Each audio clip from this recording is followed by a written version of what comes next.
Boom. All right, let's get it on. It is Flat Earth Fest for this Saturday. We have a triple header for you guys. Right now, we're going to be featuring Conspiracy Catz and Flat Out Hero. At 9:30, Reds Rhetoric and Scotty Storm. And then at 11 p.m., Jimmy will be joining me, and we will be doing an Ad Homies edition of Ad Homies. By the way, you're both invited to that show if you want to come. It's going to be kind of like an after show wrap up, talk about how it went. So if you're free at 11, you can come back and jump back on, and we'll kind of go through how things went. But anyway, welcome to Non Sequitur. We're glad that you guys are watching out there. Steve is here. I'm sorry. Not Steve.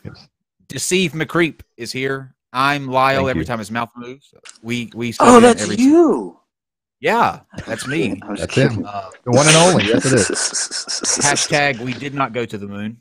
But yeah, David is producing. He's playing God tonight, as always. And let's say hello to our two esteemed guests tonight. We'll start out with the man in the sunglasses, Mr. Flat Out Hero. How are you today, sir? Me? Shit, I'm doing hella good. Yeah? How you guys doing? Hella good, man. We're popping We're it off, good. man. We're That's just right. popping. Ready to pop it off. off, dog. Pop it off. Ready to pop it off. Ready to pop it off. Oh, this is going to be fantastic. You ain't seen All right, nothing yet. It's about to go down. Awesome. Awesome. I believe it is, but not in the way that you think. I That's know. the only thing. It is about to go down, I'm but full not of surprises. great. All right, and then a man that I have come to just love his videos because they're hilarious, and the way that he cuts Dale into his videos is just fantastic. So we'll say a hello and welcome to Conspiracy Catz as well. Oh, hi guys, thanks very much for having us on. We're really looking forward to it. I think I've just popped it off myself actually with that introduction. It were fantastic. That's the hashtag tonight. Pop it off. All right. Let's go. Let's see what we've got coming up next Tuesday. Actually, well, let's start with tomorrow. Monday's Veterans Day, and we have an Atheists Veterans Day special that's going to be going off at 7:00 p.m. It's going to feature Dr. Richard Carrier, Jim Hall from the Atheist Edge will be there, and then following that will be the Smoking Nun, where we will be highlighting things from our favorite batshit crazy woman and cabbage juice peddler that thinks that drinking it can regrow your limbs, your arms, cure the gay, all of that stuff. Jeff Holiday will be joining us for that, so make sure you're there. And then on Tuesday, Aaron Ra will be back after it's been about 2 months, hasn't it, Steve, since Aaron's been on? Yeah, it's been a while. So he'll be back with us to take on Jason King, and that will be really good. Okay, let's jump into our first flat Earth debate for tonight. And the way that we're going to work this, we're going to let each of them make kind of an opening statement, explain their positions and why they feel the way that they do. I talked to them earlier. The only thing that we ask is that neither of you talk over each other so that everybody listening can hear what you're having to say. We'll give you as much time as you need and to say what you need to say, and we won't cut you off, but just make sure you don't talk over each other. And that's the only thing we ask. Other than that, everything is legal. Chairs, tables, barbed wire, bats, whatever you used to pop things off with, Flat Out Hero. Oh, yeah, exactly. Yeah, that's legal. Bring it. That was just a. We are officially in dumpster fire territory, man. This is I've got my gloves ready. I've got my gloves ready. All right. So let's start with introductions first. Flat Out Hero, please let everybody know who you are, your channel, where people can find out more about you if they want to. If people who like popping things off can join you in popping things off. I don't know if anybody wants to join me popping things off, but I can sure tell you where to go to do it.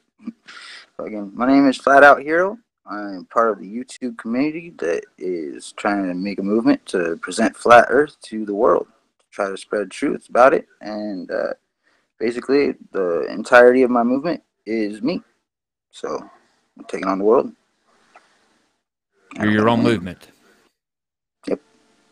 Well, All I'm the right. only one that's part of my movement. Yeah, there's a flat Earth movement or whatever, but no, I'm the only one that's supporting myself in it. You can check my channel. I don't got nobody else fucking coming in and fucking trying to like fight my battles for me or anything like that. And I tell people all the time, just let me handle it. It's all good. Like I want you guys to think that I'm outnumbered, and I want you guys to think that I'm gonna be totally dumpster fired. Like I'm straight up with you right now. That's what I want. Lone wolf on this flat plane, right? Pioneer, a trailblazer. So, conspiracy cats. Hot damn. Tell us about yourself, sir. Hi, yeah, so I'm Conspiracy Catz. I started a YouTube channel back in July, and the idea of the channel was to look at conspiracy theories. It wasn't a flat Earth channel. It was never really to do with flat Earth. I looked at people who thought water was an element and not a compound, silly conspiracies. And then about 2 months ago, I made a video about flat Earth and never looked back really. So I'll be moving on soon, but at the minute, the focus is sort of flat Earth and trying to look at the misconceptions people have with that and trying to have a bit of fun while I'm doing it. Awesome.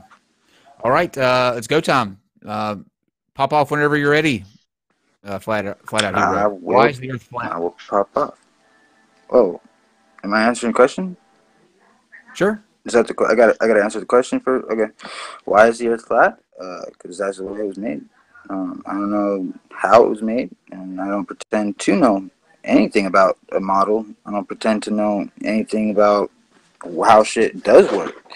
I can tell you how I think a lot of shit works, but basically my main purpose in this is not to tell you that the Earth is flat or to even try to get you to think that. My purpose is strictly to show you that there is a lot wrong with the ball Earth theory. Heliocentricity does not stand up to any of the repeatable tests. It does not stand up to the scientific method. I know you probably heard all this yada yada yada. I'll cut it short, man. I'm just here to fucking make sure you know the Earth is not a spinning ball. Okay, well, now's your opportunity. So whenever you're ready, let us know why it's not. Okay, well, yeah. Well, okay. Do you want to go point by point? Like I'll bring up a point and you can retort, or what? That's fine. We can do it that way. Let's go point by point. All right. How about this? I told you earlier, Conspiracy Catz, that I was going to bring this up, so I hope you got prepared for it. Do you believe that when you're looking at the moon, it's as far away as NASA says, about 210 to 230 miles, 210 to 230,000 miles away? I believe what NASA say about the moon, but if we're talking about the shape of the Earth, I'm not sure. I get that. That's I'm trying to get to it. I'll get. It won't be long.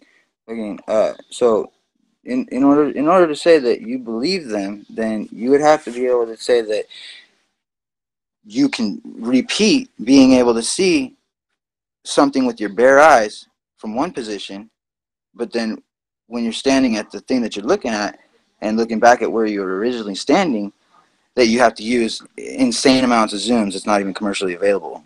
So is there any other example that you can give where you have to use zoom looking at something the same distance, so that a way that you don't have to use any zoom at all to see the other way? Sorry, can you just ask that again? I'll try to put it a little bit what easier. Like when they were on the moon for the Apollo missions, right? Like you believe the moon landing videos are real? Yeah. Okay, so when they're on the moon and then they show a picture of the Earth, a little like tiny half a ball up in the sky, when they show that, do you see any mountain ranges or like the Andes mountain range, for instance, like it's 4,300 miles long and it's about 300 miles wide. Do you see anything like that? So just let me get this straight. I'm not being awkward deliberately, but are you trying to argue that the Earth isn't a ball, or are you trying to argue that the NASA missions were faked? Because the NASA missions and the moon missions, I don't believe they were fake. But if they were fake, that still doesn't have any reference on the shape of the Earth. It does. Yeah. Though. It really does, though. Do you believe that the moon landings did happen? If I answer the question, then you're gonna answer my question, right? Okay. I do not believe that they are the. No, I don't think they ever went to the moon. No. So if you don't think they went to the moon, then I'm not sure why you're bringing up cameras pointing at the Earth from the moon. If we're talking about the shape of the Earth, and scientific evidence for the Earth, then we can. No, I'm talking about I don't understand the relevance. heliocentricity. I know you don't. I'm going to get to that point. Like, I'm just trying to get to it real quick. So if you just answer the questions real quick, dude, we can get through it real quick. Be done with it in like 5 minutes, and you can bring up your point. So. Okay, go on. Can you bring up any example where you need to use optics to use zoom in order to see an object that you can see with your bare eyes standing when, if you're on the moon and you're looking at Earth, you can't see even way larger targets than, you know, like the 50-mile wide Copernicus crater, but somehow you believe that you have to or that you can just see it with the smaller 50-mile wide crater on the moon with bare eyes. Can you give me another example where something like that takes place? Why you would believe that's true? Just right. So say they go. So what you're saying? You're saying there are features on the moon that are so small that we can see them with our bare eyes from Earth, but we shouldn't be able to see. Mm-hmm. Just explain that again. Well, I'm saying, like, when I look at if I'm looking at if I'm looking at a person that's exactly my height and my size, that is over, like, Kyle, you're about 6 feet tall, right? Kyle, are you sleeping? Yeah. 5'11". You were just fucking nodding out. No, I'm looking at the live chat. Same exact. All right. You have sunglasses on, so it looks like I'm the same height. Right. And so fucking if I'm looking at you and I can see you with my bare eyes, and you got the same 20/20 vision that I do. Say you're standing a mile away from me. Do you know of any example that you can give that you would need to use insane amount of optics, like a telescopic view, just to be able to see me, even though I can see you with my bare eyes? Conspiracy Catz, that's what I'm asking you. Like, is that example, like, do you know of any other example that you can give for that? Are you literally asking that if you were stood in front of me and I was stood in front of you, you could see me, but I'd need to get a camera out to see you? Is that what you're literally asking? Well, I was using Kyle as the demonstration, I don't understand your question. Yeah. Okay, look, if you're standing over there, a mile away from me, let's use you. I'm trying. Yeah. I'm not getting impatient. I'm just trying to explain it to you.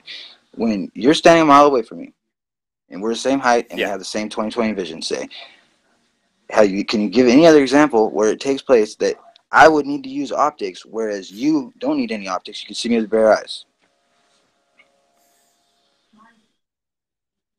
But right, do you know what? Do you know what angular size is and perspective? Is that where you're coming from? That's really what I'm getting at. What? Right. Okay. Cal, can you bring up picture 13 that I sent you? Is that okay? Yeah. And what I want you to do, just Dave, if you're talking about perspective. Oh, sorry.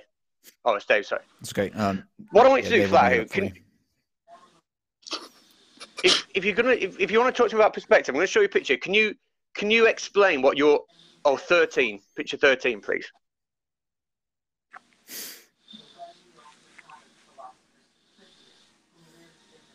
That one, yeah.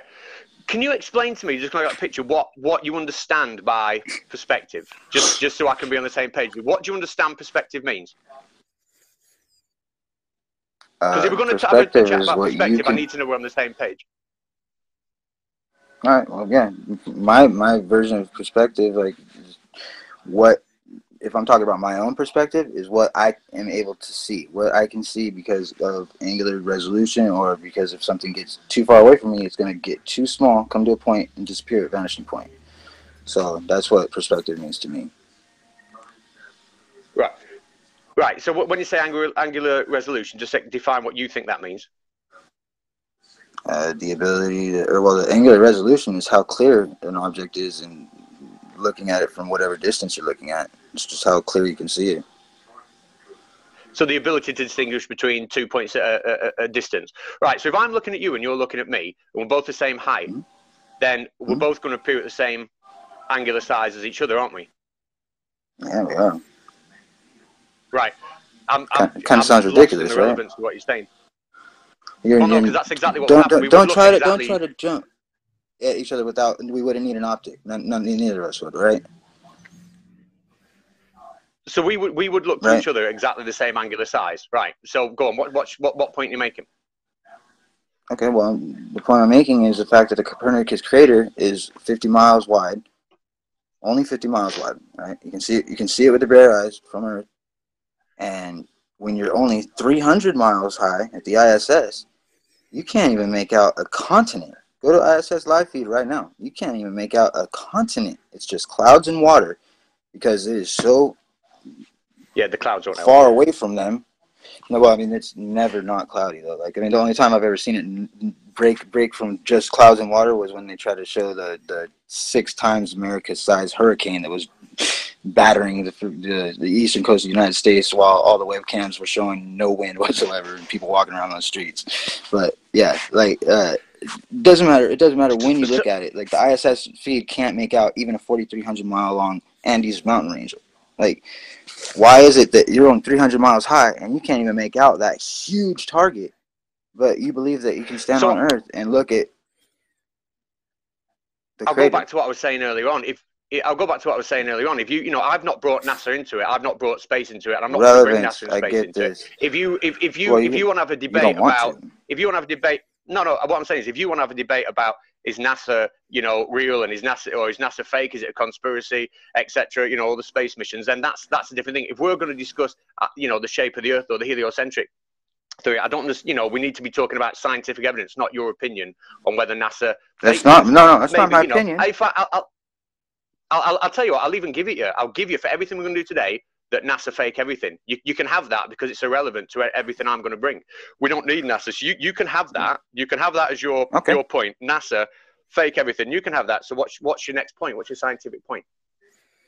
Well, if I win that point, then go ahead, present your point so that I can understand what you want me to talk about. Okay. Yeah, you can have that point. Can we have picture number 2 on, please?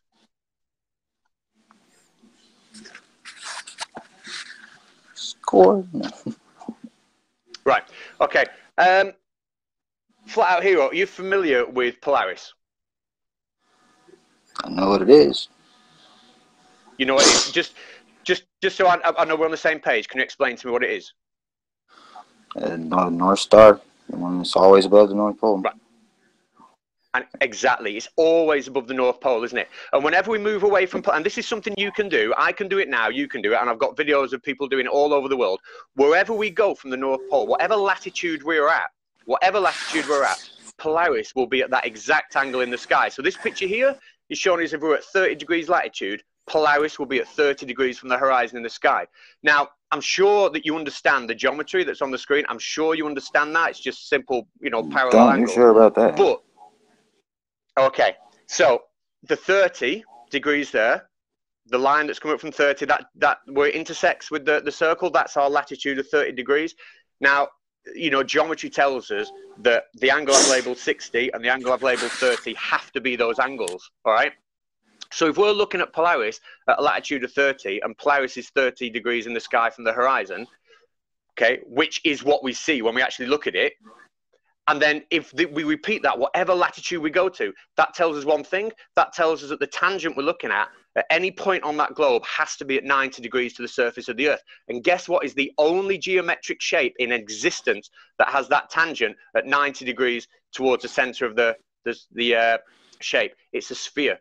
It is literally the fact that we can go anywhere in the northern hemisphere. The fact that we can go anywhere in the northern hemisphere and look at Polaris at the same angle in the sky as our latitude means literally there is no other geometric shape other than a sphere that can explain that model. And when we flick that and we go under to the equator, to the southern hemisphere, and we look at the southern celestial pole, we get exactly the same.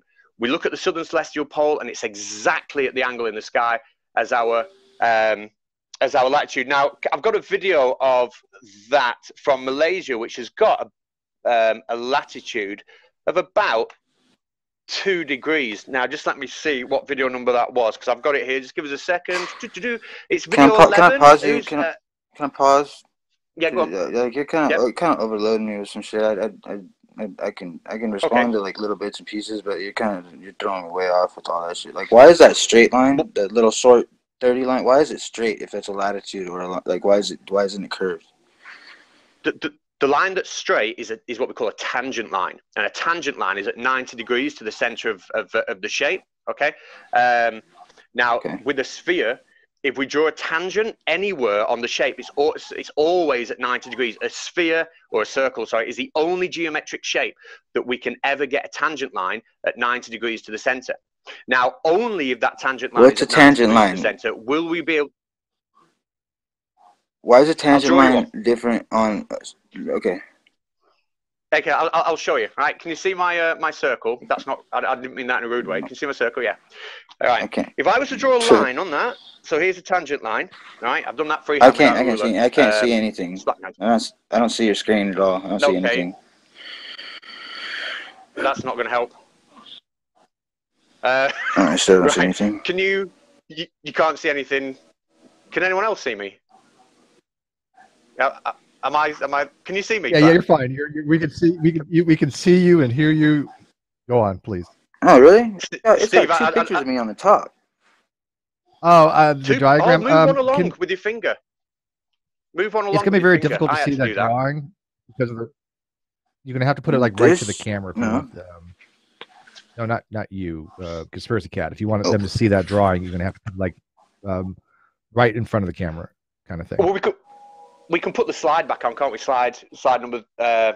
Was it number 1 or number 2? The one where we just had it up. That one we've just had on. We can put that on, and I'll just describe it about. Yeah, it was slide number 2. Can we get that back up? Right. So, Flat Hero, can you see the screen? Yes. Right. Okay. So that black line that I've drawn there is a tangent line. Now, if you were to take a protractor and you were to measure the angle between the black line and the circle on either side, they would be matching angles. They'd be the same angle. That's what a tangent is. We draw it so it comes off like at the same angle of the circle on each part. It's like an instantaneous gradient. I'm sure you know what that means. Now, what that means is the tangent line is at 90 degrees. No, okay. What it means is essentially it's a straight line drawn across that circle, but the angle, it's hard to put. Where the line comes off the circle, can you see where it comes off the circle at the bottom and where it comes off the circle at the top? If you were to measure those angles with a protractor, they would be the same angle. 60 and 30? 60 and 30 on I'm talking about the other side of the tangent line. The other side of the tangent line. I'll tell you what I'm going to say flat out here is that essentially, I guess my point is that the only geometric way, unless you can give me another geometric shape, the only shape that will allow us to see Polaris above the North Pole at the same angle as the latitude has to be a sphere. And for us to repeat that with the southern celestial pole, right, then we're not just half a sphere, we're a complete sphere. If we had any other geometric shape, that line would not be constantly at 90 degrees towards the center of the Earth, and it would be physically impossible for it to be any other shape, unless you can think of a shape that allows us to see Polaris at the same latitude, the same angle as our latitude, but those shapes don't exist. So what I'm wondering is, what is the flat Earth explanation for being able to see the celestial poles at the same angle in the sky as our latitudes? And you can do that. We have got a video, just so I'm not making this up. I think it's video number 11, if that can come up, because you can repeat this, you see. I won't call you liar unless I can confirm it. No. I'm sure. Can we get clip number 11? It was a YouTube link I sent. Yeah, there was a Word document with links on. Yeah. So, no problem. So while he's loading that video, this is from Malaysia, and it's a latitude of about 2 degrees, right? So just above the equator. So just to prove this is true, because you can go out and measure it at your latitude, right? Malaysia is 2 degrees just above the equator. When we look at the video coming up now, you will see Polaris, which is the center of those stars, at about 2 degrees above the horizon. Now, I live about 53 degrees latitude, so I've measured it myself, and Polaris is 53 degrees, sorry, above my horizon. I don't know where you live, but if you went out and you measured the angle to Polaris from your location, you would find it matches your latitude. And what I'm asking is there any explanation on the flat Earth model, any at all, that would explain that? Yeah, so the plotted Earth is a circle. No, I'm not talking about number 11, please. Yeah, yes, please. See, if it was a flat disk, right? If it was a circle but a flat disk, then when you move to the equator, On the Earth, when you get to the equator and your latitude is 0, okay, then you cannot see Polaris other than maybe by a little bit of refraction. It's bang on the horizon. But if you were on a flat disk, that would never become 0. It does not. What I'm saying is the geometry doesn't work on any other shape. It doesn't work on a flat disk. It doesn't work on a banana shape or an oval shape. It only works on a sphere. It doesn't work on any other shape than a sphere. So what I'm saying is, what is the flat Earth explanation for that? Well, yeah, and I have done it. I've measured it. If you're okay, do you know that the fucking Polaris can be seen from like 25 degrees south of the equator? No, I don't think Polaris can be seen from. You can see the celestial pole definitely. from 25 Here, degrees. I'll show you. You can see it marginally. If you can show me some evidence of Polaris being seen from a latitude of the southern latitude of 25 degrees, that'd be impressive. You got it, dude. Thanks. Yeah, you can put that up while he's. Thanks. Flat out here. Do you need? No, it's coming. Yeah. Yeah, I'm sorry. What's up? So so here we are. This is Malaysia, and all I'm pointing out to you. Or you might have. I did put timestamps on the thing as well on the Word document, but essentially you just fast forward it to where you can see Polaris in the middle. And there we go. The center, the northern pole star there, Polaris, right in the center, just above the horizon, just as we predict. I've got loads of videos from different latitudes, but I won't bother going into those. But what I'm saying is, can you figure out another shape, another geometric shape that will allow that to happen? Yeah, it's not has anything to do with the shape that you're on. If you were on a ball, then the hump of the sphere should be rising up towards Polaris. You should be looking way uphill at it if you can see that far. Like, why aren't you looking up at the rest of the Earth, bumping up at it? Like, if you're on the side, of the ball, or if you're in Australia or whatever.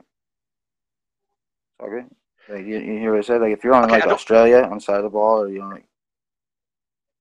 I don't really know what you mean, but what I'm saying is we can physically, you can do it now. You can go out, and if it's not cloudy, you can look at Polaris, you can measure the exact angle, and we can predict it. I can go to Scotland and visit Dell, and I can do it from there. I could go down to London, and I can measure it from there at different latitudes, and it will always be the same angle in the sky as a latitude. You can do it. We can go to the North Pole, and as you said yourself, it's straight above the North Pole, 90 degrees above our head at a latitude 90. It will only work. So, I mean, we can move on, and I can bring up something else, you know, if you're not sure, but like... Well, that would mean that I'm... No, it's not that I'm not sure. I've got an explanation for it. You're wrong. Your premise is way off. Like, what you're saying is it can only be done on a sphere because of what? Like, what have you tried a computer program that simulates a flat? And showing what the distance is, or because if you simulate a sphere, you're not going to be able to make that work. Listen. 5 minutes ago, and please I don't mean to be disrespectful when I say this, but 5 minutes ago, I had to explain to you what a tangent line was. Now, if you don't know what a tangent line is, how can you debunk? How can you explain away? I didn't say I didn't know what a tangent line is. Okay, what's a tangent line? Tell me what a tangent line was. I didn't say I know what a tangent line is. Did you ask me because you knew, or if I tell you? I asked you because I wanted you to explain it. Okay. And so far, like, I still don't see the relevance of it. Yeah. Well, the relevance is geometrically there is no other physical shape that is possible to allow the northern celestial pole to be seen at the same angle in the sky as our latitude. I'm happy to move on. Right, I'm happy to move on if you can say, all right, fair enough, you don't have an explanation for it. You're cool. So we can move on from that. I'm not going to say that. Have you got any more evidence? Or okay, if you're just gonna run the conversation and act like I'm saying shit that I'm not saying, like we can just fucking like go on with it, and I can talk over you too, dude. I'm trying to be straight up, fucking respectful, and if you want, all right, yeah, I accept it. Like I can answer your questions, but I just got to understand what you're really getting at. What you're really like trying to say is that it's for sure only going to be able to be done on a sphere, but I got to ask you, like, what tells you that? How are you coming to that conclusion? Do you have any sources you can cite that say that that's the only way it can happen? Or is that just something that you're saying? It's just something you're saying. It's no, it's not something. Okay, I'm saying. I'll take a source. I'll take a source. Yeah, of course. Okay. So me saying that that is the only physical shape that would allow that to happen is me also is the same as me saying that the square of a hypotenuse is the same as the sum of the square of the other two sides of the triangle. It's just established fact. You can take a, you know, how can I put it? There is nobody out there that doesn't understand what a tangent line is on a circle that would disagree with what I'm saying. It's established fact.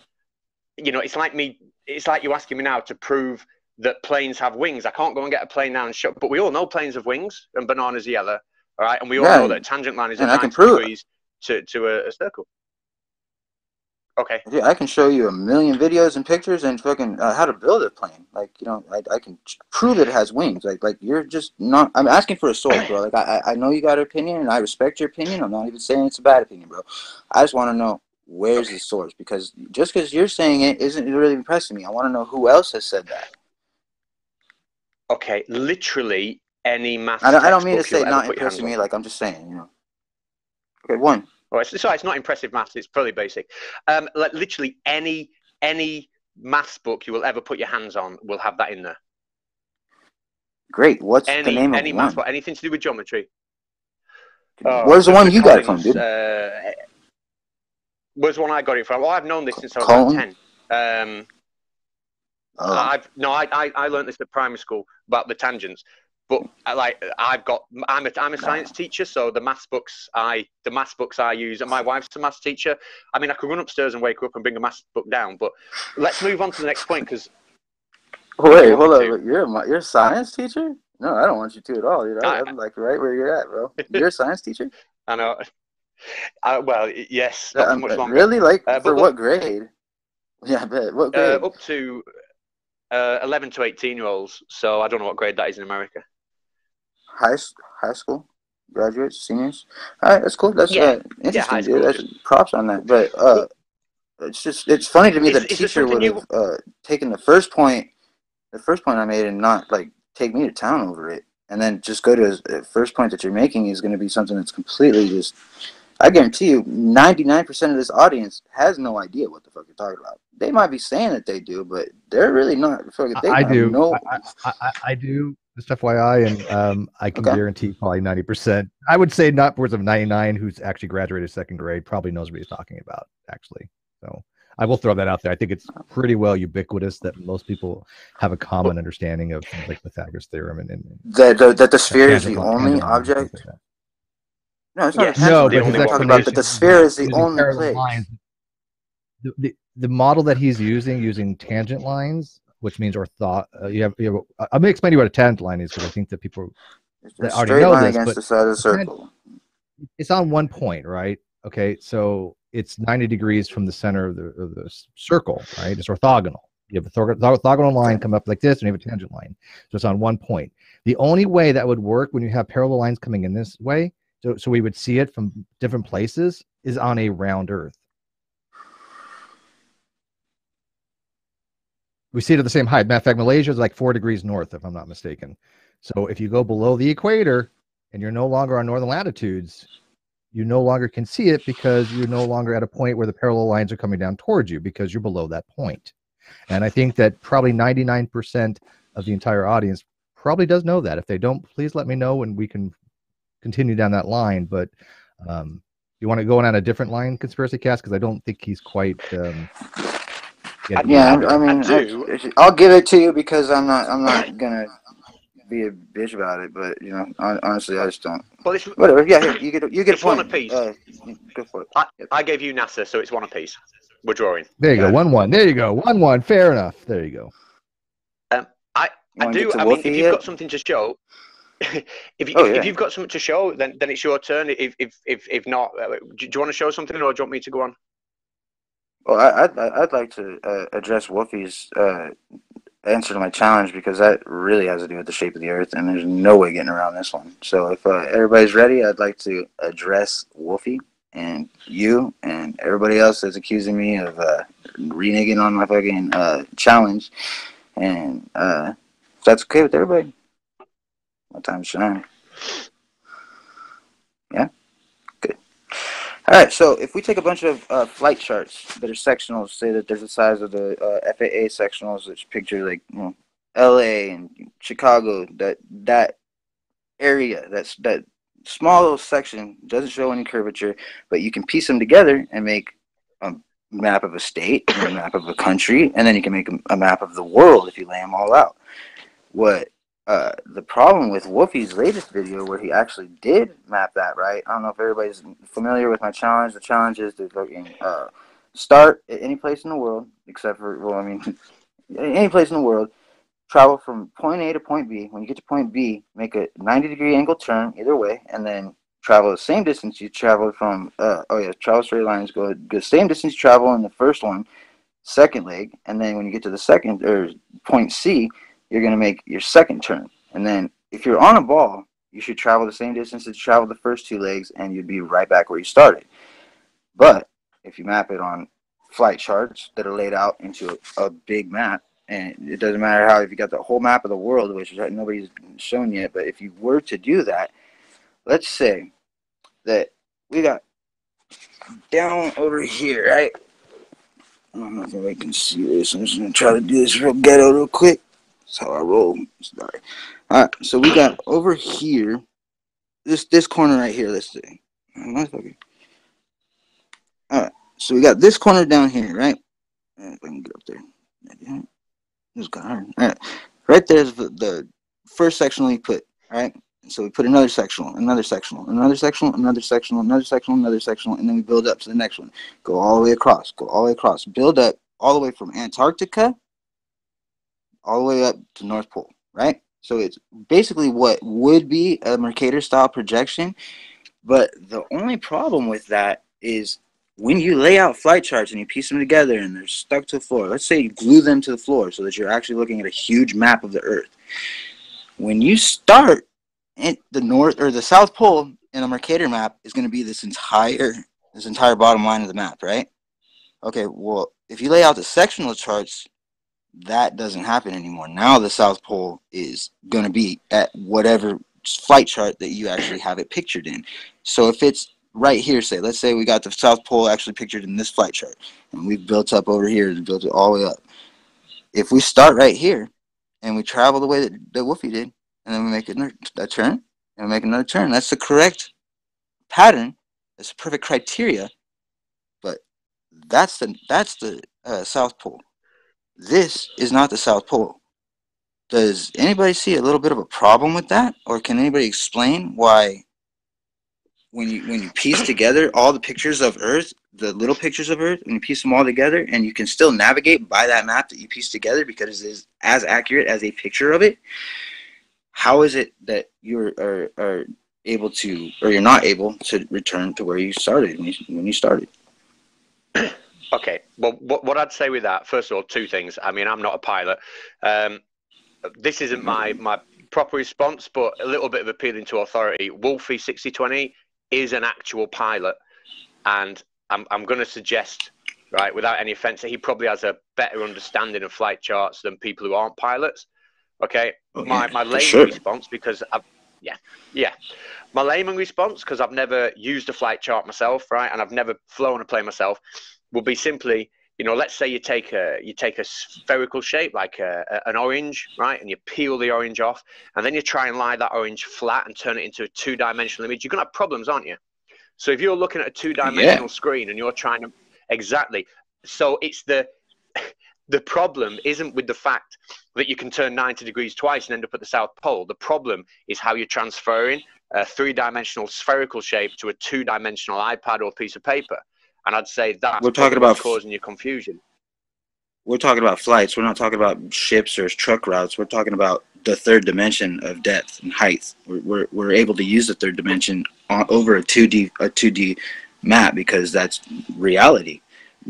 Looking down at Earth from an airplane, it looks like a 2D map or directly underneath you. The picture of Earth from the projections is the same thing you see above the Earth looking down. Like, that's exactly, if you could see through all the clouds or whatever it is, That's the same thing. It's just little pictures of the Earth. Here's a picture, here's a picture, here's a picture. They are all accurate. There's none of them that are not accurate because you can get where the hell you're going using them. So if they're all accurate and you can get where you're going by using them, but you can't get where you're going by using a globe, otherwise everybody would be using a globe and they wouldn't have to make distortions, then how is it that when you've got a picture, a literal picture, literally a picture of this part of the Earth, this part of the Earth, this part of the Earth, this part of the Earth, and this part of the Earth, this one contains the South Pole, how is it that you're gonna just skip over logic and say, oh, well, I'm not a pilot, I'm just a science teacher, I'm just a lowly science teacher. Like, I have respect for science teachers. I would think that you'd be able to explain that real quick. It's not a hard thing to do. You're looking at a picture, it's accurate. Oh, you're right. Why isn't it? Okay, so here's the thing. When you're saying that you look, so here's the thing. When you're saying you look down at the you know, when you're in a plane, look at the ground and it looks flat. Yeah, places locally, right, very locally, will look flat. But when the fact is, when you do build that big picture up, right, you can't build it up into a two-dimensional shape.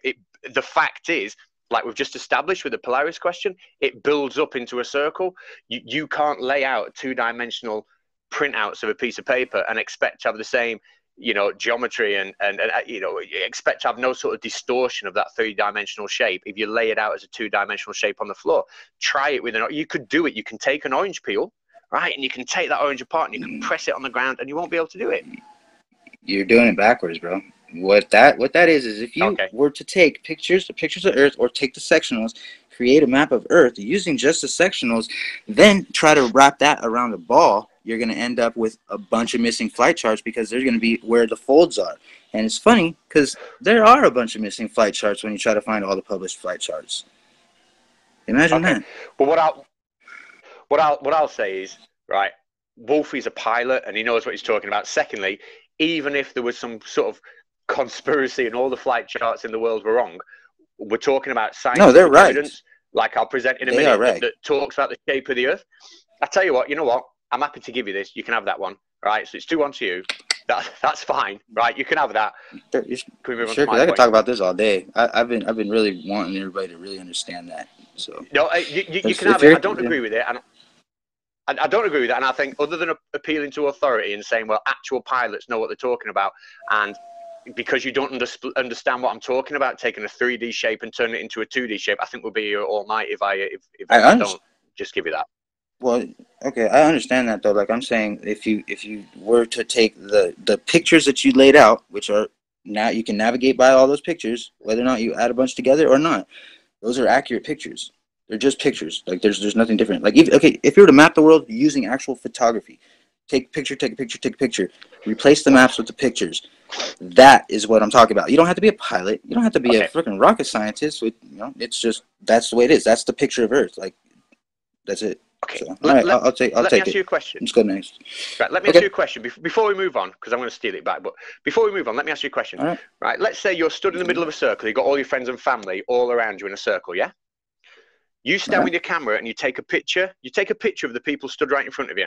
And then you tilt your camera a little angle and you take a picture of those people. And then you tilt it again and you take a picture and you go right round in a clock and you take a picture of absolutely everybody. Right? You've gone round in 360 degrees and then you print off all those pictures, which are two-dimensional. You put them out on the floor and they go from left to right. Is that an accurate representation of what really happened in a three-dimensional space?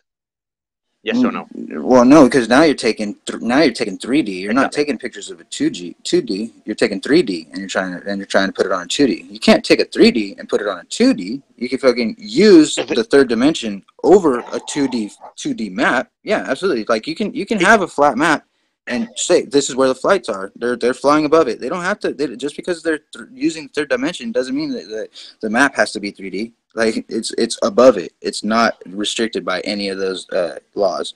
Right. Like you're able to go over it. So is the Earth 3-dimensional or 2-dimensional? No, everything's 3D that we see because we see 3D, and you know.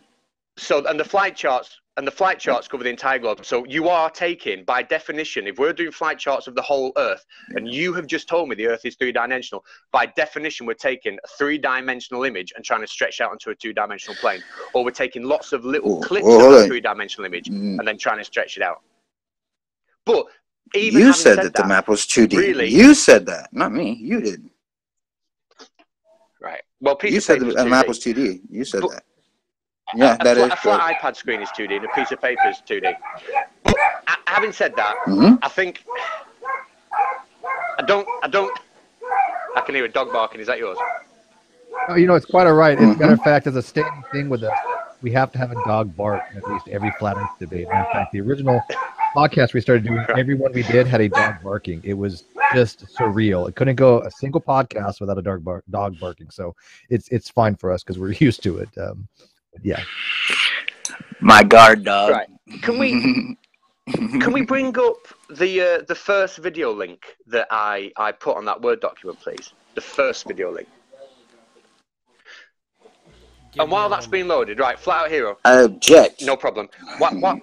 Yeah. Well, I'm just kidding. While that's being loaded, Flat Hero. One of the things that I was going to say before is that the globe 100% is consistent in terms of the explanations it has for all the observations. And one of the observations we have on the globe is boats going over the horizon and being lost behind the horizon. All right. So if you were to see a boat going over the horizon and being lost behind the horizon, right? If you were to see a boat being lost behind the horizon, what would your reaction be? Is this using optics or not? Is this when I see a boat going over their eyes? Well, the video is going to be coming in a second. The video. And it's going to start with it's going to show the first bit of the boat is going to be after the camera's already fully zoomed in. I don't even have to know what the video is or know anything about it. I just know it. Oh, it's not? No, it's not. So it's going to be zoomed out, and we're going to watch it go over the horizon? Yep. Yeah. This video I'm going to show you now, right? Now, Soundly, listen, Soundly does some brilliant videos. Right. He's got some fantastic clips. Right, Wolfie does some brilliant videos. Sean Hufford does some brilliant stuff. But what I'm going to show you now, I swear to God, was taken by a flat earther called Ranty Flat Earth. He had wait, how do you know what do they call it? A GoFundMe thing? Because he's how do you know that Ranty's really flat Earth? Either way, right? He's got a P900 camera. Okay. Right, he's got a P1000 camera, and he spent half an hour zooming in on a boat, watching that, and it was a massive boat, right? Watching it go right over the horizon, top to bottom. So when that gets looked up in a minute, I'd be really interested in your flat Earth explanation of how you can debunk this video. And this was taken by a flat earther, not someone who believes in the globe. And you've already given it. You say so. What do you mean? I've already given my explanation, and watch it. It won't change. It's going to be zoomed in when he says that it's going over the horizon. Right. So if we you're going to have to play about. Wait. Does that look like a zoom? But if you can zoom, is that all the way zoomed in? Hold on, real quick though, because I just want to make sure we're clear. That's not a zoomed in image. Yeah. That is what you see when you look at the beach. Shut up for a second while I finish. If you rewind it right to the beginning, we can skip and we can see when it's not zoomed in because he stood right at the beach. So if you go right back to the beginning, and we'll skip through this, right? So right back to the very start, and what he'll do is he will zoom in and out and in and out, and you'll see. So here, this is where he's located the boat, and he's looking at the boat. So clearly, right, that's a real boat, isn't it? Flat Out Hero, yeah. And we can see how much of the bottom of that boat is missing. Out. And if you yeah, he will zoom out in a second, yeah. Right? And then he'll zoom back in again, and we'll watch it sail right over the curve. The second curve. Now, this is on for about half an hour. Copernicus never had any optics. They didn't have anything invented like back then as far as a telescopic view especially. What he's using is a P900, and that is the most advanced telescopic view he's using that had for cameras at the time. It's probably Okay, that's the most current one now. So that what he's using is he's trying to say that, okay, we have to be able to zoom in using the most advanced optics that we've ever had in order to see an observation that Copernicus made with his bare eyes 1,500 years ago, and we can still make with our bare eyes at the beach today. So yeah, it's the same explanation that I gave before you even showed the video. Listen to the question I'm going to ask you, right? I'm going to be very specific about the question, and I want to answer the question specifically that I'm going to ask. As this boat takes half an hour to go over the horizon, and we can skip through the video, and I'll post the link so anyone can watch this later on. It's not made up. As this boat takes half an hour to go over the horizon, it very slowly disappears from the bottom up. very, very slowly. And as the bottom disappears, the angular size of the top of the boat does not disappear at anywhere near the same rate as the disappearance of the bottom of the boat. Not that it should anyway. What I'm asking you is, what explanation have you got? I don't want to hear about Copernicus and what he used to do with his telescopes, right? What scientific explanation have you got for what you're seeing right now on the screen? I don't give a shit what Copernicus, I don't care what Copernicus had in terms of telescopes. No. Yeah, what is your explanation for what you're seeing? Right, what is your explanation for what you are seeing on the screen? Go on. You ready? Go on. All right. I'm going to say it right now. Let me. All right. Look, he has not zoomed out all the way once. You said he was going to at the beginning of the video, and we've been back and forth to the video. Well, I'm trying. If you let me finish, I'll tell you. No. The reason that it's as important is because Copernicus made that observation, and you can make that observation today without using zoom. Why is it that he has to use a zoom before he can see it go over the horizon? Because it's far away, right? That's how it works. Okay, but you need a zoom to see. You see the far away. This is literally. If you don't use a zoom, what you can Copernicus see is the doesn't. You don't need to. Nobody needs to go to a beach. Why are we talking about it go over the fucking horizon. Why are we talking about Copernicus? Because you can watch. What you can watch this happen. You're dodging the question. No, I'm telling you. Look, you can watch this happen with your bare eyes. You don't have to zoom in. Specifically. I asked you. Well, either way, if you can watch it with your bare eyes, even better. I asked you specifically, right? And I'm going to keep asking until you either say you can explain it or you can't. And I don't care what. Please, I'd like to explain it. I'd like to explain it. I get it. I've asked you specifically. Okay, so let me explain the question. How to explain I've asked you specifically, why is that boat disappearing from the bottom up? And why is the obstruction the water, right? I don't care what Copernicus did. I'm talking about this boat. I don't care if he's zoomed in while he's looking at it or zoomed out as he's looking at it. I don't care what colour underpants he's got on. All I care about is why that boat disappeared from the bottom up. I got your answer. Ready? All right, look. The reason that you're seeing it disappear from the bottom up right now is because you're looking through a lot more dense air than if you were to be higher, you'd be looking through less dense air, and you wouldn't see the magnification effect, and you wouldn't see the water rise like that. If there's a strong wind that blows, you will see the entirety of that boat come right back into view because that water line will drop. I've seen it a happen over a lake. When a gust blows all that dense air. Hold on, real quick. I'm just trying to get through it.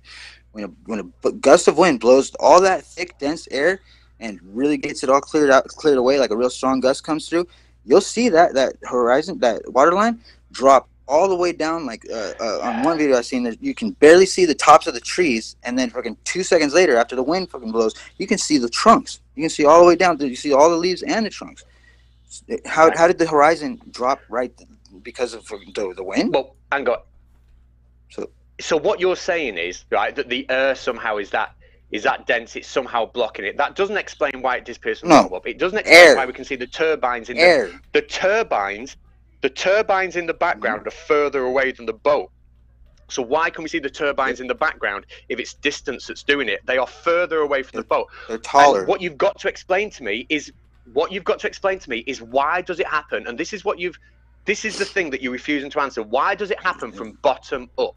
And I'm going to keep asking that question. Why does it happen from bottom up? Dense air is at the lowest. And he's just zoomed out. If we just go back to that last bit, you can see zoomed out there. Go back to the last bit, please. He zooms right on. And you'll see him zoom right out, and you'll see he's stood. And he's not even stood on sea level. He's stood a few meters above sea, and it was right at the very end. So you're saying when he zooms out that it won't be an empty horizon, that you're still going to see that much of the boat when he zooms out? Is that what you're trying to tell me? Well, no, because I bet it's an empty horizon. So he needs a zoom to see it. No, you don't. You don't. That's the thing. That's why you need to learn about Copernicus. Copernicus didn't ever have a zoom. Nobody has a zoom. You can do it today with your bare eyes. Copernicus is irrelevant. No, he's not. He's the one that made the observation. I'm asking you the question. This is where this came from. I'm taking this. You just did. I just answered. No, Copernicus didn't build a boat and a P1000. I answered this. Copernicus didn't have a P1000 and a big No, exactly. Right, he did not. That's right. So how did he make the observation? How did he make the observation? He didn't make this observation. How did he make Earth made this observation? Copernicus has been dead. No. Originally, Copernicus didn't make this. Come on, Mr. Science Teacher. Seriously? Originally, Copernicus was he made dead that original before that observation. Boat was built. Okay.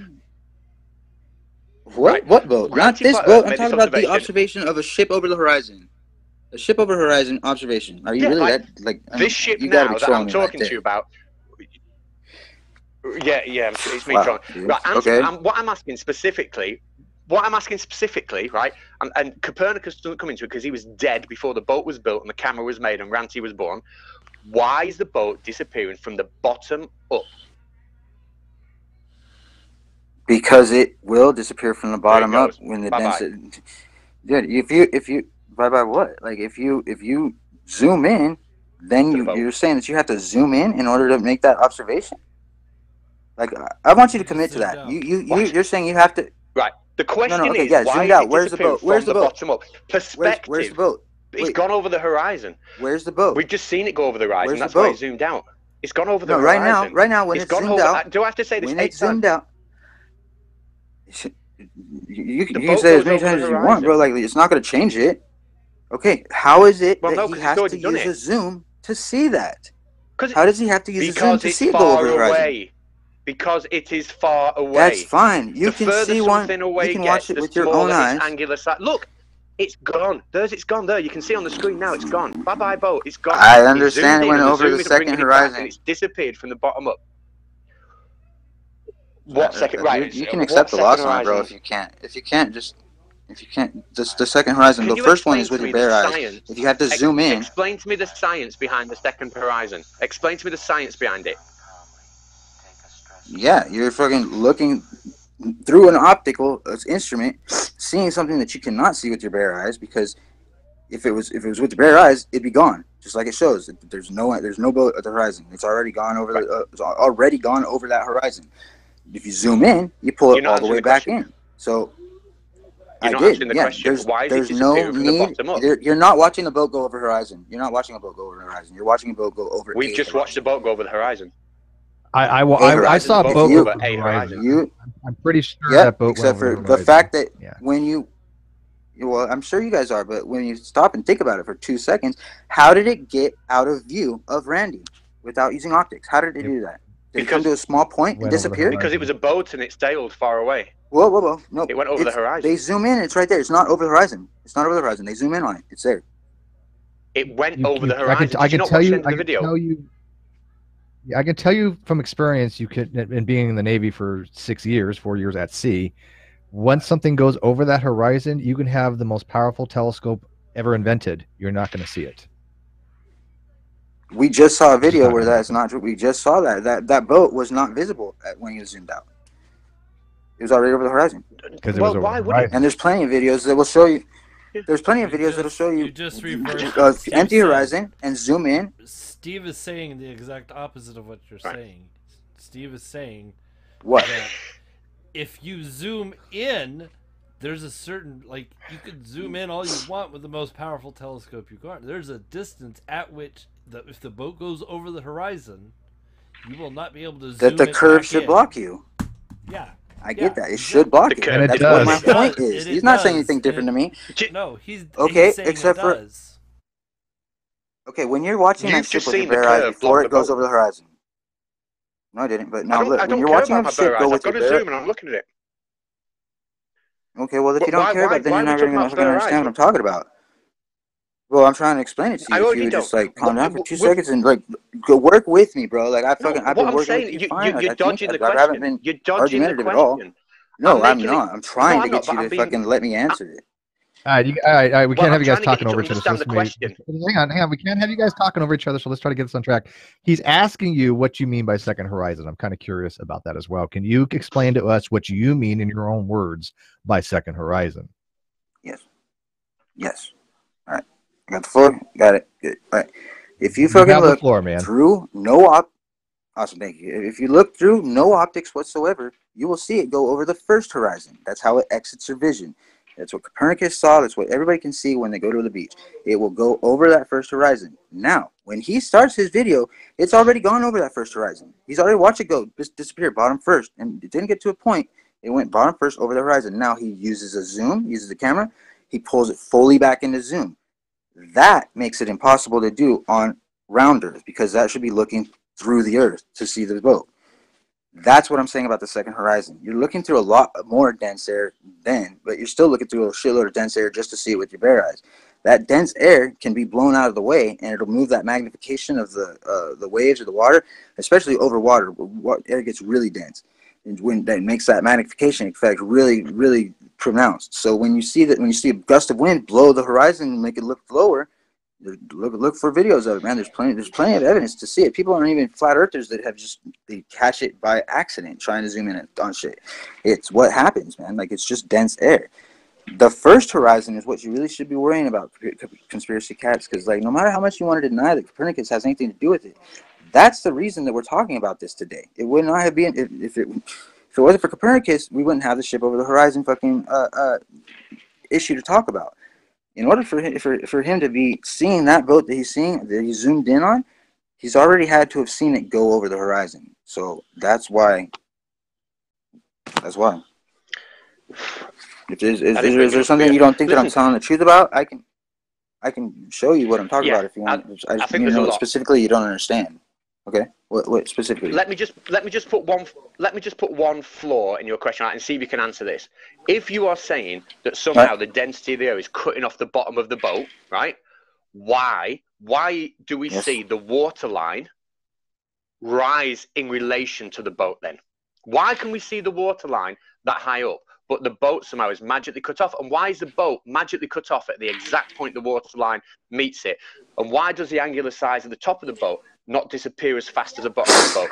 What is the actual science behind what you talk? Because it's all right you just saying there's a horizon, a second horizon, and Copernicus was a cool dude. It's all right you're saying all that, but what is the actual science? Because I have a scientific explanation, and that is exactly what's predicted by the globe Earth. You can say the words, there's a second horizon, but if you can't explain to me now the exact science behind how it's made, I'm just going to assume you're making it up.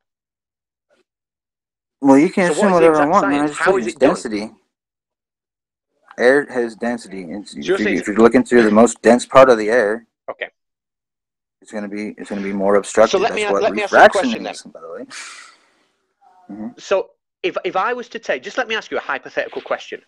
If I was to take an egg or even a wedding ring, right? Hang on. If I was to take an egg or a wedding ring and I was to put it at the end of a 100-meter racetrack, and then I was to go to the other end of a 100-meter racetrack and put a camera down and take a picture, would I have the same effect where I'd be missing the bottom part of that egg? Yes or no? That depends on how low your camera is, because if you want to get the perspective of an ant, well, like my videos have shown, and my video is proven like an ant isn't going to be as tall as the middle section of your camera lens that's above ground. An ant isn't. That would be like him on a fucking Empire State Building or more, or taller. In order to get an ant's perspective, you got to literally bring the center of your screen, the center of your camera, to the halfway point of like say my video has cement. Like it goes right there. That's where the ant's perspective is. He can see what. Ranty Flat Earth is bigger than an ant. He's not a tall guy, but he's bigger than an ant. So you're saying that you have to be as small as an ant if you see it on a race? Yeah, so do you understand what I'm saying? So Ranty Flat Earth isn't as tall as an ant. So if it works for him, what I'm asking you is, if we put a camera on a racetrack and point it at an egg, the other end of the racetrack, would we see any of that egg vanish? Yes or no? If you had a long enough racetrack, if I was to do it tomorrow, how long would it be? 100 meters? Yes. It depends on how high your camera is. If your camera is only, if it was on the floor, my camera was in my videos. No. If it's just on the floor, it depends on how tall that lens is. Wherever the middle of the screen is, 2 inches off the floor. Wherever that line. Okay, if it's 2 inches off the floor, then yeah, I'd say probably like you'd probably want 6 football fields, 7 football fields, or whatever. You're jumping from an ant's perspective to the Empire State Building of an ant. Right. What I'm going to say now is you've not provided me with any scientific explanation whatsoever for why the bottom of that boat has disappeared. You've just said the words Copernicus. You've said the word horizon. You've said the word density. That's scientific. You've given me literally. You've said the word. You've said the word density, but you've not explained to me. You explained to. I tell you. Let me ask you now. What is density? What do you understand by the term density? What is it? The more dense an object is, it's going to get lower. It's going to find its level lower in the medium. No, like say what air. Is density? It's more dense than air. Well, it's the amount of matter that's in an object, I guess, or mass that an object has, I guess. Like, it's the more compact mass is into an object, the more dense it is. Like, right. So how does that cause the effect we've just seen with that bolt? What, you can't just say the word density to me and then expect me to believe it. How does that physically cause the effect we've just seen when a globe Earth and the curve on that Earth explains it perfectly? No, you're just saying the word density to me again. Explain properly. Stop just saying the word air density and explain it. You just explain it. You're just stating the word. How does it work? I'm trying to state it so that you get it. Air density.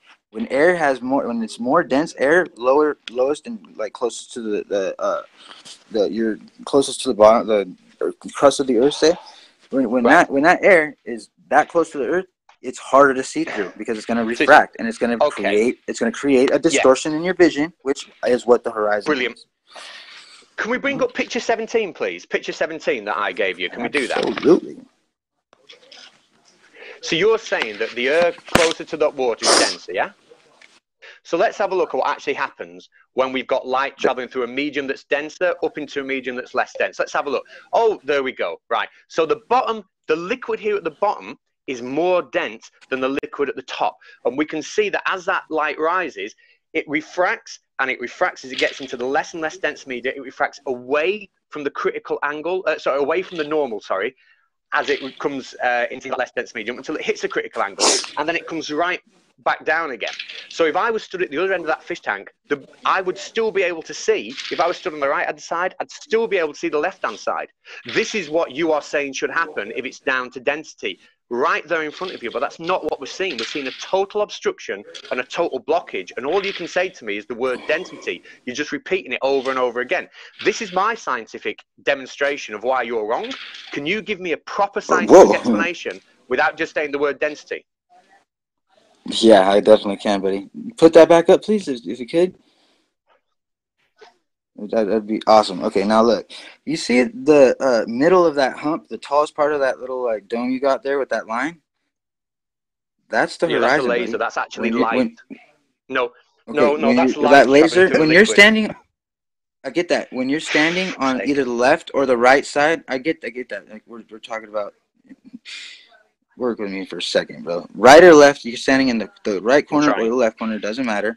And you're trying to look at the object. If you're trying to look at the other side of the tank, can you see the other side of the tank without the light having to bend? No, your horizon gets brought up to your eye level, and you're not going to be able to see all the objects on this side or all the objects on that side. So your horizon comes up, and when you blow, if you make that temperature of that water or whatever's making it bend like that, whatever's creating the density factor there, if you make it so that it's not dense, like simulate wind blowing it out of the way, yeah, you can see everything just like we can regular on Earth. It's simple. Maybe it would help. By the way, I gotta let you guys know we have about maybe 5 minutes or 10 minutes before I have to start reading super chats. We do have to wrap this up by 9:30 Eastern, so we are in a time crunch. We got about 20 minutes before we're done. Hang on. Flat out here, so we have an understanding of a mutual thing when it comes to density. Do you know the formula for density? It's actually a rho equals something. Do you know what that formula would be? No. Okay, it's mass over volume. Okay, so it's basically mass per unit volume. That's the simple way to think of density. Okay. So when he's talking about density, he's saying there's a certain amount of mass in a certain amount of space that's in a three-dimensional space that's called the volume. So it's usually in kilograms per meters cubed. So I just want to make sure we're on the page because I think you're using these terminologies a little bit different from the most of us, and it's a little bit confusing when you use like density. That's because him and I know what the word means. Literally knows what the word means. I'm not sure that. No, you probably have a better understanding. I do believe so. You don't have a better understanding, okay? Yeah. But am I wrong? More dense air more dense air congregates at the lowest in the medium that it's going to be. It's not going to be more dense. Does not go higher. More dense goes lower in every medium. I don't know what that even means. Flat out here. Really? Like a rock in air is going to drop down to the bottom of whatever its containment is. If it's going through the medium of air, it's going to drop real quick. If it's going through the medium of water, it's going to drop a lot slower because it's more dense. It's more dense than air, but it's not as dense as a rock. The rock's not going to stop going through mediums until it hits something that's or dense enough to stop it. Like that's it. Like the density of the air is going to find its level at the bottom until something disturbs it or moves it, and that can be wind, it can be the temperature, it can be gradual, it can be quick. The dense air is what's causing that magnification effect. Right. I'm not done with either, Catz. I know. Yeah, I want to continue this. Yeah, we got only a few minutes left, so let's kind of wrap it up. Okay. Conspiracy, say what you got to say, and then let's kind of wrap it up so we can get to super chats. Okay. So what I'm going to say flat here, what you've demonstrated to me today, we brought up Polaris. I mean, I had loads of stuff here, and it's been a drag getting through it all, and we haven't. Right. We brought up Polaris. We brought up a tangent. You explained to me yourself you didn't understand the geometry of explaining away Polaris. You just didn't understand it. You're now using terms like density without any understanding of what they are, with some kind of pseudo shitball explanation of how that causes the boat to be blocked off from the bottom.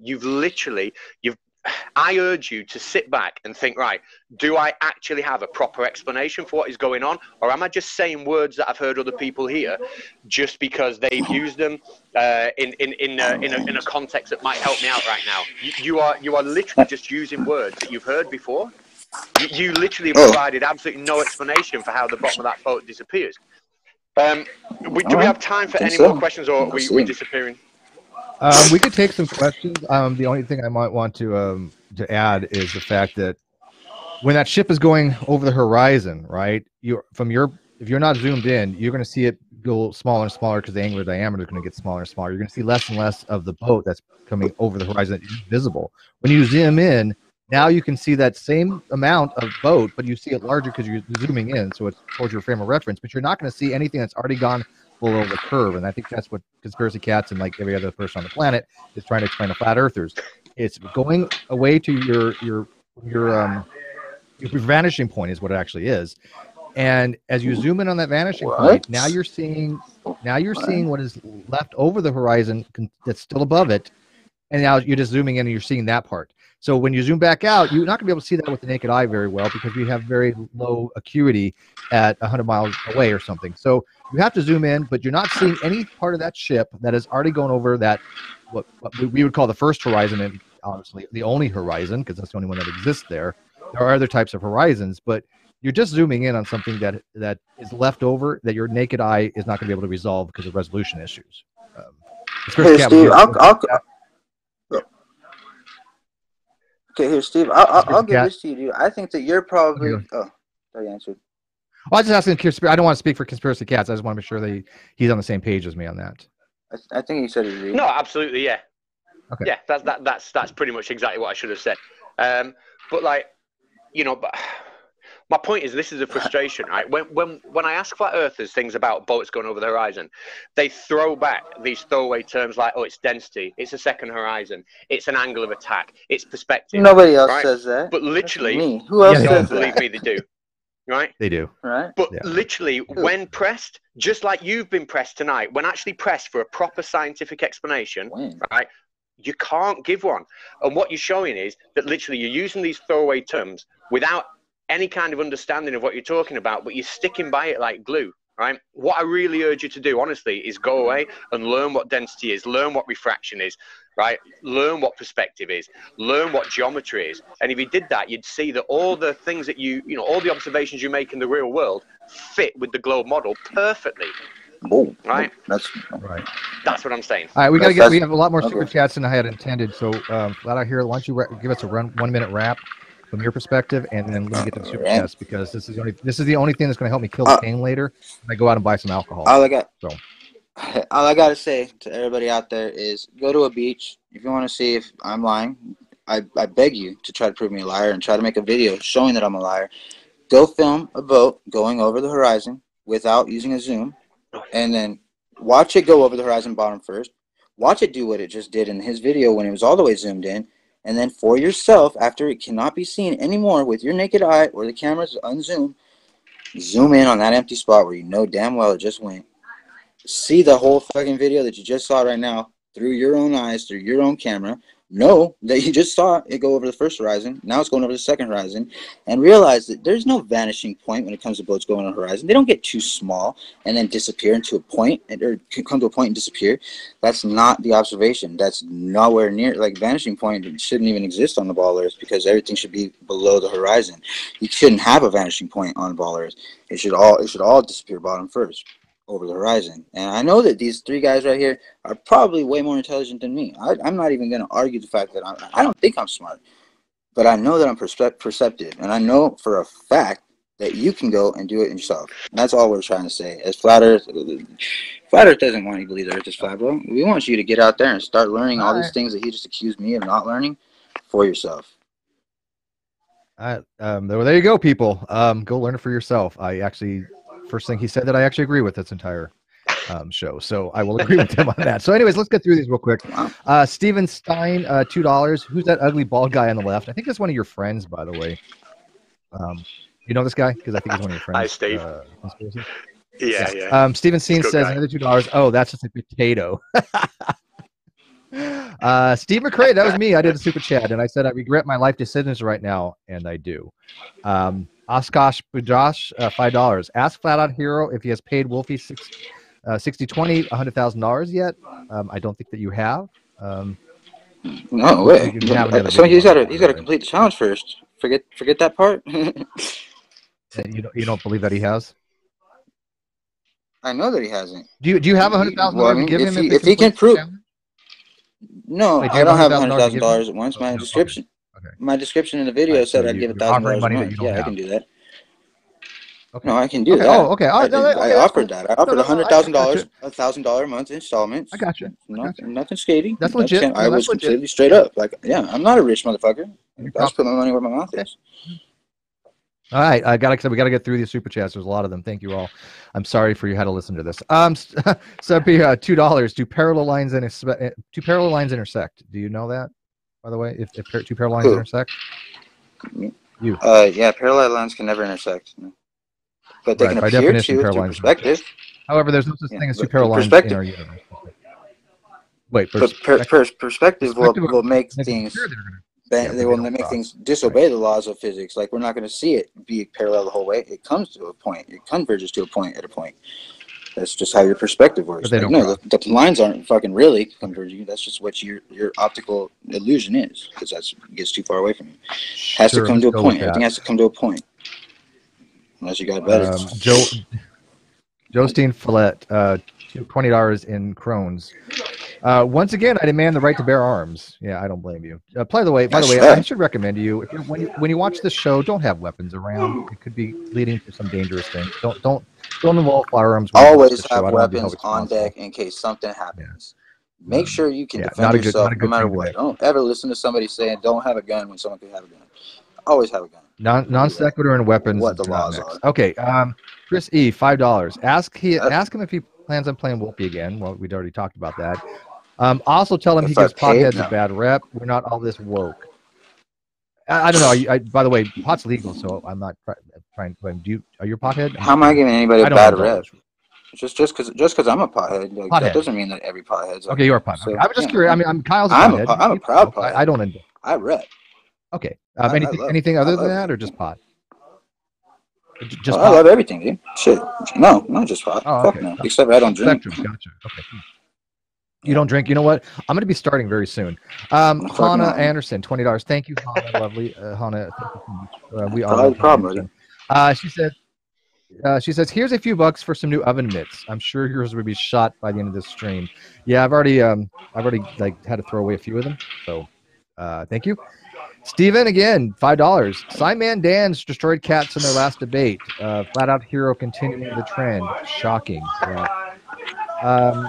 By the way, can we get the background noise? Is that whoever's back the background noise? No, just no second. Yeah. Badass rev tech. Sure. Awesome. Chris E, $2. Donating this to Flat Out's reverse lobotomy. Okay. We'll start a fund for that. Fun TikTok, £5. Someone explained to Flapjacks that some things don't need a source. Only little maths and flipping logic Something flatties don't have above all. Yeah, I gotta admit, asking for a source on something as simple like, I don't know, a basic mathematical theorem that we all learned in grade school probably isn't really advantageous. Should be simple as fuck. Position. It is. Why? It should be the most easy thing to find. Like, I mean, it still wasn't Godless Engineer, $5. Yeah, it's pretty easy. Godless Engineer, $5. Hey, flat out, can you explain the basic laws of motion with gravity, buoyancy without gravity? And I love this question because this is one of my favorite things to ask a flat earther, because they bring up buoyancy. Are you familiar with the buoyancy equation? And I know of it. I don't know how to fucking say it. I'm not mathematical. Okay, are you familiar with the fact that you the guys know buoyancy that equation has something in it? Well, it has something in it called little g, which is gravity. Yeah. So without gravity, it existed before gravity was a theory. So. Whoa, no. Right, but gravity before gravity was a theory. Gravity's been around a long time, man. No, it was not in the equation. It wasn't in the equation. It used to be in the equation. Gravity still exists. In the equation. Gravity exists before we started having an equation. Wait, hang on. Let me finish, please. Did gravity exist prior to us formulating an equation for it? The answer is yes. No, gravity didn't exist at all. Okay. No. Okay. Gravity didn't exist. Want to, okay, but the equation existed before gravity was ever conceived. So, how does that work? Density. Okay. Substituted. Bro. X-Bit, $5. Marijuana is bad. Okay. I can't do that right. Okay. You shouldn't do it before you go online. Okay. Use your words. Okay. You want to do it with us, Catz and Dave? MK? Okay. He does it better than I do. Okay. Raptor, $2. Dude is nothing but goalpost shifting. Yeah, I saw a little bit of that too. Steven again. Since he when? must really be your friend because he's donating a lot. Switched. I gotta get through these, man. We're running out of time. Okay, sorry. So let me get through them. So I get accused of something. Cool. I respond. Steven, again. Fun fact: I've been up on those turbines. Yeah, you know what? I'm not that far from Palm Springs. They have those same similar turbines, by the way. And I used to work with turbines, believe it or not. Anyways, 01321322666. I wish I had $100,000 like Flat Out Hero. I'd love to make a similar offer to Flippers, but I don't make bets with money I don't have. Well, he explained it, and I'm gonna give him that one. He said he would do $1,000 a month, and I think that's reasonable. So it doesn't have to be all at once. It doesn't have to be a lump sum. It could be over installments. There's nothing wrong with making that bet. No, I stated it too. It wasn't like I fucking been. Thank you. I appreciate it. Yeah, no, I wasn't aware of that. So hey, I'm fair, buddy. I'm fair. Shinobi. Okay, cool. $2. Flat Out Hero just admitted the curve should block it. I think he was using the analogy: if the Earth is round, the curve should block it. Right? You weren't admitting there was a curve. I like this guy more and more. No. Okay. Thanks I'm trying to be fair, man. Dude, I pay attention as much as it kills me. I actually listen to just about every word that's enunciated when I'm doing these things because I have no choice. Although I might regret it later on. You're doing this show for a reason. You can say that, but you're still doing the show. Yeah. Oh well, yes, of course, it's a show. Yeah. Duh. Okay. Mexican Wrath, $2. Yeah, you know what? Popping off, right? Popping off. Someone give him a beer and tell him to piss off. Popping. John Lee, $1. Thank you, John Lee. Oh man. Shinomi, just popping off, man. $5. If the air is dense, then why is it the rear of the ship disappears before the front of the ship? Good question. Yeah, I don't see how density disappears because it's closer. Well, I mean, how does the rear ship because the rear of the ship is closer? But I mean, it's not that it's disappearing any faster or slower. It's disappearing bottom first, not back bottom and then front bottom. That's not the. Well, I think it means. I think he has it reversed because if you're going over that way, you're still going to see the aft end of the ship, right? Because as the front end goes to the horizon, but it depends on what kind of angle you're going at. Some ships are actually going like this. So if you're going at a non-direct line of sight, obviously you're going to see a different angle of that ship. But again, the whole point of that is when it goes to the vanishing point, no matter how powerful a telescope you get, you'll never be able to ever see that portion of the ship that has already gone over the horizon. That's it. Okay, we're getting a whole bunch of super chats, more and more, and I'm trying to keep up. So I appreciate this. Thank you guys. Raptor says density. I can't do this right though. Density. Yeah, I think it's It's density. So yeah, thank you, Raptor. Fun TikTok. Consider Catz. He asked for a source. He asked for a source. Ask him for a source of all his bullshit about air density, obstruction, vision. And I think that's a fair question to ask. Obviously, Conspiracy Catz has had lots of science. I've had some. I mean, where would you find this information? If I wanted to go look for your formulas to determine what would be the formula I would use for the air density that's obstructing my vision as you purport it to be, what book would I go find this in? I don't know that it is in any book. As far as I know, it's been. If it was already explained, it would be trashed. They've completely indoctrinated the world. Like they don't let that be taught. Okay, we're making it through this. Then you guys are going to wrap up. Justin, we got 3 minutes. Justin, $2. Ask Flat Out Hero what's his highest level of education was. I hate asking those kind of questions. I don't really care if somebody has a PhD or they failed at a homeschool. But I think that there's a point to be made. And I think that conspiracy point kind of pointed this out in maybe an indirect way. But if you don't know certain basic things when it comes to physics and science, I don't think that you're in a position to adequately try to refute those the people that have actually gone to learn them correctly, right? So, well, I'm only refuting what I learned in like second grade and shit. So it's not like I had to have an extremely great education. I'm not debunking anything that I didn't learn about. I'm debunking exactly what I learned in second grade. Okay, yeah, I'm going to agree with you on that. Grade school, yeah. It shows. I got to get through these, man. Bombay, $10. He is saying density is caused by the magnification. Does he mean refraction? He's confusing the two terms, and this is why it feels like a rusty nail on my temple. Yeah, there's a lot of conflated terms, and again, if you're going to use a term like density, know what it means as far as even be able to describe it. It's not so much you should know the formula, although I think you should, because it helps if you know the formulas, but you really should know what the concept is. And I don't think that you actually did the concept. Okay, Michael, $5. Michael Wobel. Yeah. Refraction. I gotta finish this. We got 3 minutes, and I gotta finish this. Got you. Doctors Dunnigan Kruger, clean up aisle 2. Massive cleanup on aisle 2. Thank you. I like that one.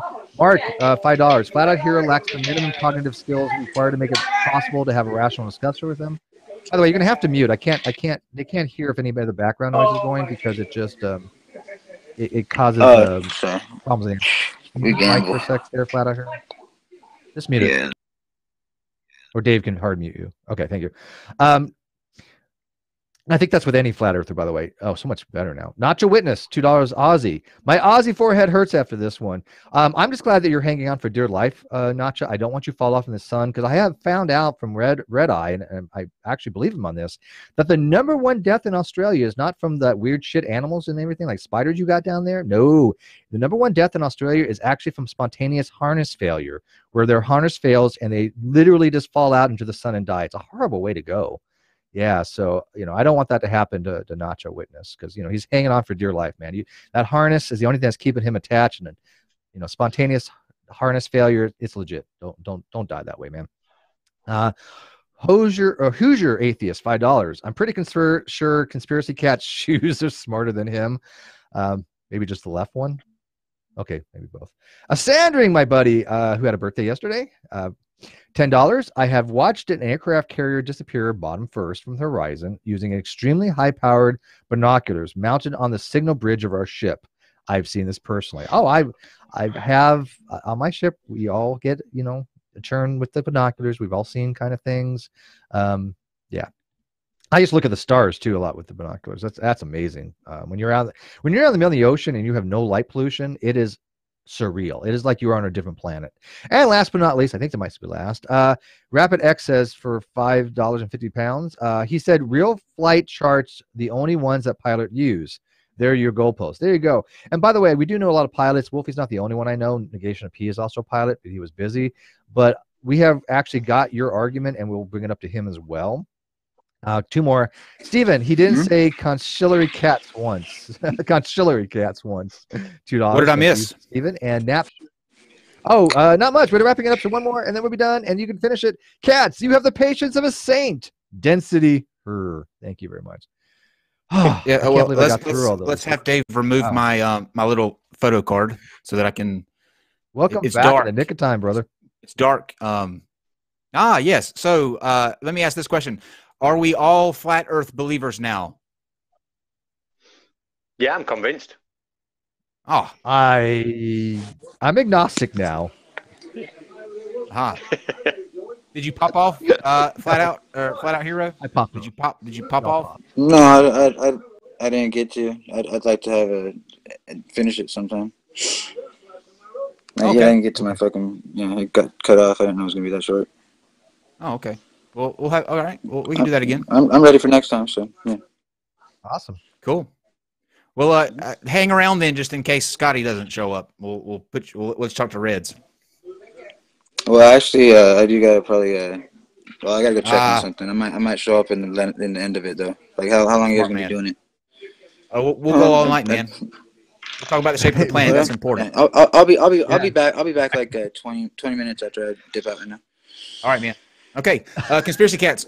Thank you for joining us, Flat Out Hero. Thank you for joining us. I was watching the chat I had to step away. I had to had a prior engagement that I had to co-host with Godless Cranium, but I was watching the chat and it was lit.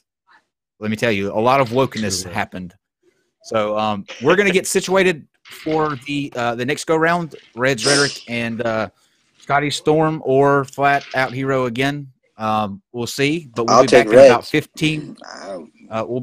All right. Well, we'll be back in about 15 minutes, though. Red's Rhetoric will be joining us, and then we'll see you guys soon. So stick around. Non sequitur. Your facts are uncoordinated.